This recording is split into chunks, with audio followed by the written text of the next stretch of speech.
What was it like, sort of stepping in for him after he represented the area for so many years? Big shoes to fill, that's for sure. I met John when I was in grade five a number of years ago, and he's been such a strong friend and mentor to me ever since.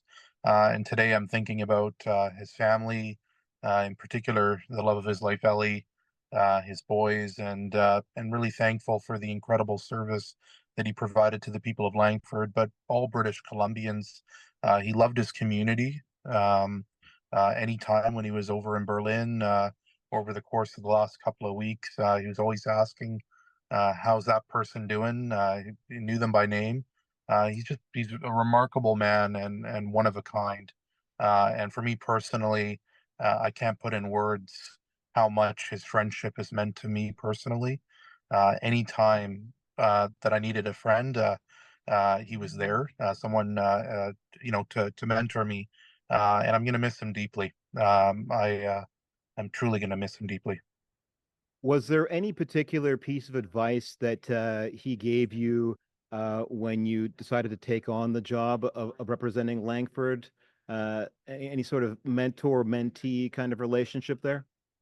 Yeah, he often reminded me from his experience as an MLA and as Premier, uh, it's always about people. It's always about your neighbors, the people in your community, the people of British Columbia.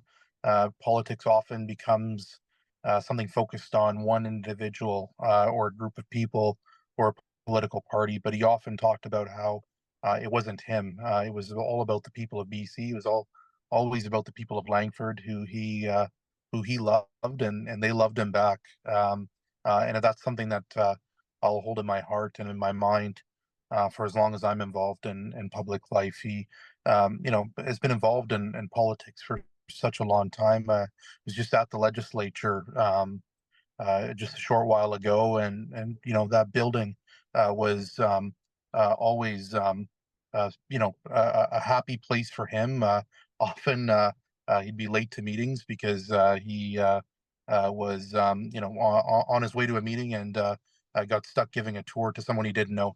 And so the institution, British Columbia, it's something that he cared deeply about, and I think it showed. And I think most British Columbians would agree with me. It showed in his work as an MLA, and most importantly, uh, as our premier over a really tough time for British Columbians.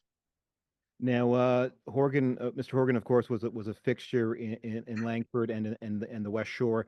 I know you've been in meetings all day, but wondering if you've had any sort of interactions with folks on the street today, and if so, what are they saying to you about John Horgan and what he meant to them? One of a kind. He was the best. Someone was I was at my community office, his former community office, and someone said an old wrestler Bret Hart slogan: "The best there was, the best there ever will be," and I agree wholeheartedly. I think people in Langford are going to be looking around this community and thinking of all the schools, the new university opening up next year, all the traffic infrastructure, and obviously thankful for the work that he did as our MLA. But it wasn't just that. It was the guy that you would see at every single Shamrocks game, yelling as loud as the next person sitting down the row. It was the guy that would be at your neighborhood grocery store. He was the people's premier and he was the people's MLA.